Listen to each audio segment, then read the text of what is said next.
ಎಲ್ರಿಗೂ ನಮಸ್ಕಾರ. ರಾಜ್ಯ ಕಾಂಗ್ರೆಸ್ ಸರ್ಕಾರ ಗ್ಯಾರಂಟಿಗಳ ನೆಪದಲ್ಲಿ ರಾಜ್ಯದ ಅಭಿವೃದ್ಧಿಯನ್ನು ಕಡೆಗಣಿಸಿದೆ. 10 ತಿಂಗಳು ಕಳೆದರೂ ಅಭಿವೃದ್ಧಿ ಕೆಲಸಗಳಿಗೆ ನಯ ಪೈಸೆ ಅನುದಾನ ನೀಡಲಿಲ್ಲ. ರಾಜ್ಯ ಸರ್ಕಾರ ತನ್ನ ಜವಾಬ್ದಾರಿಯನ್ನು ಸಂಪೂರ್ಣ ಮರೆತು ವಿನಾಕಾರಣ ಕೇಂದ್ರ ಸರ್ಕಾರದತ್ತ ಬೊಟ್ಟು ತೋರಿಸುತ್ತಿದೆ. ಸಿದ್ದರಾಮಯ್ಯನವರ ಸರ್ಕಾರ ತನ್ನ ಹುಳುಕುಗಳನ್ನು ಮುಚ್ಚಿಕೊಳ್ಳಲು ತಂತ್ರ ಹೂಡುತ್ತಿದೆ. ಗ್ಯಾರಂಟಿಗಳಿಗೆ ಮತದಾರರು ಮರುಗಳಾಗುವುದಿಲ್ಲ ಎಂದು ಡಾಕ್ಟರ್ ಚಂದ್ರು ಲಾವಣಿ ಶಾಸಕ ಹೇಳಿದ್ದಾರೆ. ಕಾಂಗ್ರೆಸ್ ಗ್ಯಾರಂಟಿ ಬಗ್ಗೆ ಬಿಜೆಪಿಗರು ಹಿಂದೆ ಕೂಡ ಬಿಟ್ಟು ಭಾಗ್ಯ. ಅವರು ಇದ್ದು ಅಂತೆಲ್ಲ ಜರಿದರು. ಆದರೆ ಗೃಹಲಕ್ಷ್ಮಿ ಯೋಜನೆಯಿಂದ ಮಹಿಳೆಯರಿಗೆ ಆರ್ಥಿಕ ಶಕ್ತಿ ಬಂದಿದೆ. ಹಾವೇರಿ ಜಿಲ್ಲೆಯಲ್ಲಿ ಮೈಕ್ರೋ ಫೈನಾನ್ಸ್ಗಳ ವಹಿವಾಟು ಶೇಕಡಾ 25ರಷ್ಟು ಹಿಗ್ಗಿದೆ. ಸಣ್ಣ ಸಣ್ಣ ಉದ್ಯೋಗಗಳು ಸೃಷ್ಟಿಯಾಗಿದೆ. ಇದಕ್ಕೆಲ್ಲ ಗೃಹಲಕ್ಷ್ಮಿ ಯೋಜನೆ ಕಾರಣ.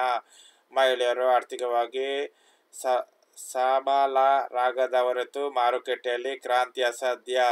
ಆನಂದಸ್ವಾಮಿ ಕಾಂಗ್ರೆಸ್ ಅಭ್ಯರ್ಥಿ. ಮತ ಬ್ಯಾಂಕಿಗಾಗಿ ಕಾಂಗ್ರೆಸ್ ಬೇಜವಾಬ್ದಾರಿಯಿಂದ ನಡೆದುಕೊಳ್ಳುತ್ತಿದೆ. ನಮ್ಮ ಸ್ಪಂದನೆ ಪ್ರತಿಸ್ಪಂದನೆಗೆ ನೀವು ರಾಜಕೀಯ ಎನ್ನುತ್ತಿದ್ದಾರೆ.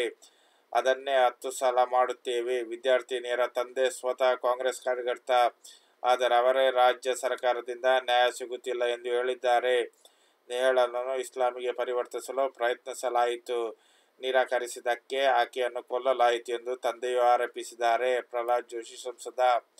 ರಾಜ್ಯದಲ್ಲಿ 12 ಕ್ಷೇತ್ರಗಳಲ್ಲಿ ಕಾಂಗ್ರೆಸ್ ಪಕ್ಷದ ನಾಯಕರು ತಮ್ಮ ಮಗಳು ಸುಸಂಧ್ಯರ ಭವಿಷ್ಯ ರೂಪಿಸುವ ಸಲುವಾಗಿ ಈ ಬಾರಿ ಕಣಕ್ಕೆ ಇಳಿಸಿದ್ದಾರೆ. ಅವರಿಗೆ ಸ್ವಂತ ವರ್ಚಸ್ಸು ಇಲ್ಲ ಮತ್ತು ಯಾವುದೇ ಕೆಲಸವನ್ನು ಅವರು ಮಾಡಿಲ್ಲ. ನೀವು ಕಾಂಗ್ರೆಸ್ಸಿಗೆ ಮತ ಹಾಕಿ ಆ ಮಕ್ಕಳ ಭವಿಷ್ಯ ರೂಪಿಸುತ್ತೀರೋ, ಬಿಜೆಪಿ ಮತ ಹಾಕಿ 25 ವರ್ಷಗಳ ಬಳಿಕ ಭಾರತದ ಭವಿಷ್ಯ ರೂಪಿಸುತ್ತಾರೋ ನಿರ್ಧರಿಸಿ ಎಂದು ತೇಜಸ್ವಿ ಸೂರ್ಯ ಸಂಸದೆ ಹೇಳಿದ್ದಾರೆ. ವಿಡಿಯೋ ಇಷ್ಟವಾದರೆ ನನ್ನ ಚಾನಲ್ ಲೈಕ್ ಮಾಡೋದನ್ನು ಮರಿಬೇಡಿ. ಸಬ್ಸ್ಕ್ರೈಬ್ ಅನ್ನು ಕೂಡ ಮಾಡಿ.